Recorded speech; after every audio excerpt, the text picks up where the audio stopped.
Good afternoon, ladies and gentlemen. Today, as you can see, Mr. Smurf Vomit NK is going to receive a makeover. Every time I pick up this guitar and play it, I am haunted by the atrocious quilt, the faux quilt, if you will. And today I've decided that, well, enough is enough. Looking at some veneers online, people I can get high quality quilts from. Mr. NK guitar is going to be put under the surgical table, and well, we're going to see if we can do some kind of improvement on this guy, because I don't just want to stick it in my closet and forget about it. My other guitars are going to be here soon, so in the meantime we're going to go ahead and see what we can do about improving Mr. NK.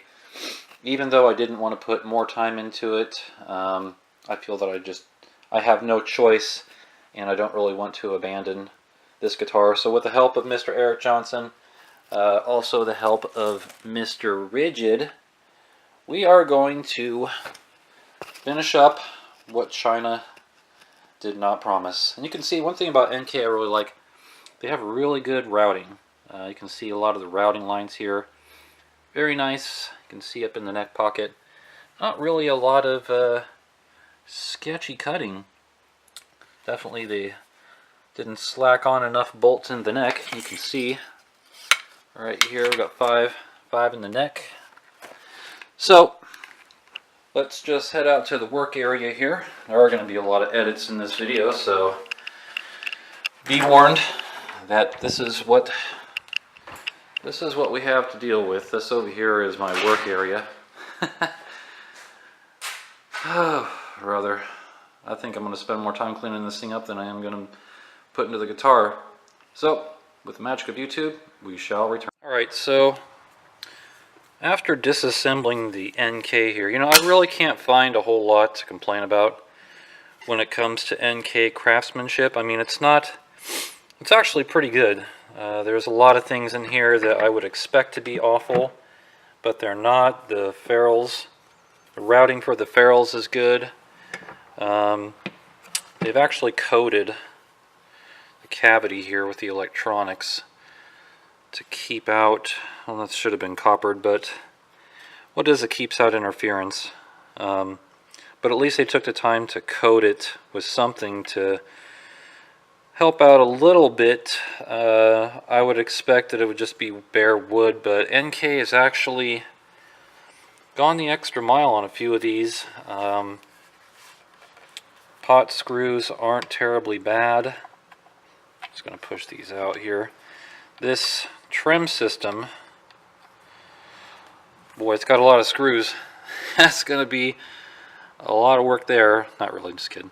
But yeah, overall, I mean, God, if NK just didn't take a big dump on this quilt, this would be a solid guitar. I mean, it really would be a pretty good guitar. But for my needs and for me to enjoy it, I just cannot live with this quilt. So on we go. Alright, something odd here. When I took this trim off, or the bridge, whatever people want to call it, it's not a trim, it's a bridge.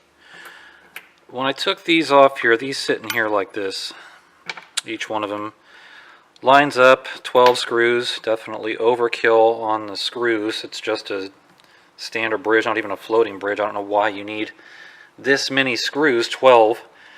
But here we have, it looks like some type of metal, looks like aluminum foil actually, stuck into the routing. And I'm not sure exactly why they would do this. I mean, it's not going to dampen the sound that much, or it's not going to have a huge effect on playability or anything, but I thought that it was curious that under this bridge is this aluminum foil type of tape or something. Anyways, just thought I would share that, because frankly I've taken a lot of trims off a lot of guitars. I've never seen this right here. Should have been in the, in the pocket back here with the electronics for, cancel out any noise. So I don't know. It's NK. They just do weird shit.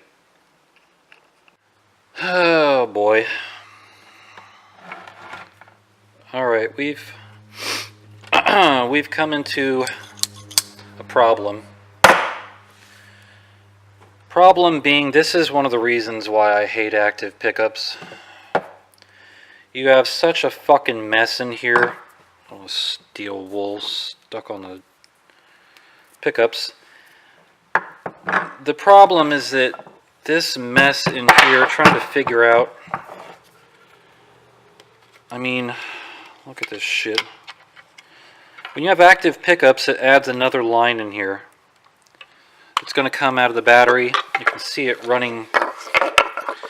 It's running down through here, through the cavity, and runs out over, Christ, look at this mess, over into here, and it has to connect to the pots, the switch, all this.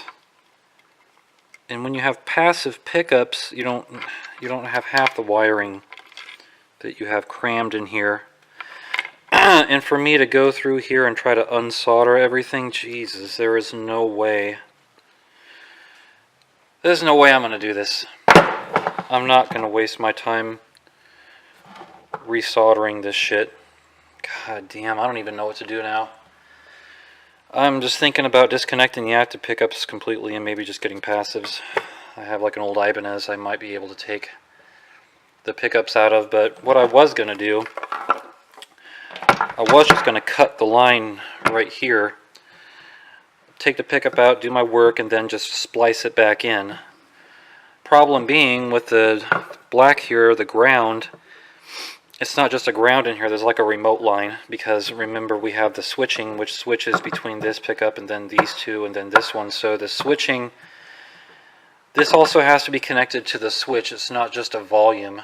So same thing if you have like a coil tap. You know, you have another line running in your ground that you're going to have to splice. And I know it's a line probably smaller than this red one, and for me to sit here and try to cut it and then strip it and then re-splice it and then heat shrink it or whatever, ghettoize it. Oh my god. I think I got in over my head, but I think for the time being, I think what I'm going to do is I'm probably just going to unsolder these pickups and find some other ones. Maybe I can find some cheap ones on eBay. Again, I'm putting more money into this thing that I don't want to do. But to make it better, I mean, I'm not really a huge fan of these active pickups anyways. I think what I'm going to do is just cut these out and then find some passives, because I don't know, I don't want to splice all this shit, and there's no way in hell I'm going to unsolder this mess. Look at these lines. Look at all the soldering on the pot here. Look at that. Jeez. I gotta give it up to NK. They're meticulous on their electrical work. But for me, nope, not gonna do it. So the project is now on pause, and I will figure it out later, I guess. Oh my god. Oh, alright, we're back. So I just talked to my luthier on the phone who lives right down the street from me, and I asked him if he has any passives that he could sell me. Maybe some cheap used ones. I don't need, you know, brand new Seymour Duncans or DiMarzios. And he was telling me that, you know, you can't just throw passives in here with the same pots and shit. You have to use different pots. Only thing I can use out of the back is the switch. I'm not going to use the tone knob. I never use the freaking tone knob anyway. So what's going to happen is I'm going to basically tear out everything in here and put passives in. I'm going to disconnect the battery. Obviously we're not going to be using the active side of that anymore. Maybe I can use it to store guitar picks since I lose them all the time. But moving forward, as of right now, The active pickups are going bye-bye, and the passives, when I can find them, are going to be put in here. So say goodbye to the passives. We'll be back soon. Alright, something really strange here. I don't know if any of you guitar gurus out there that maybe build these for a living can help me out. I just took out the active pickups over here, so anybody wants some active pickups, just let me know. This is strange. I've never seen this before. These are the lines that go to the 9-volt for the active pickup.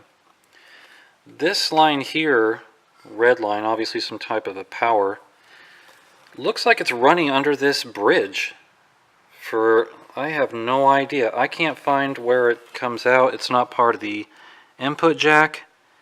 It's not part of anything.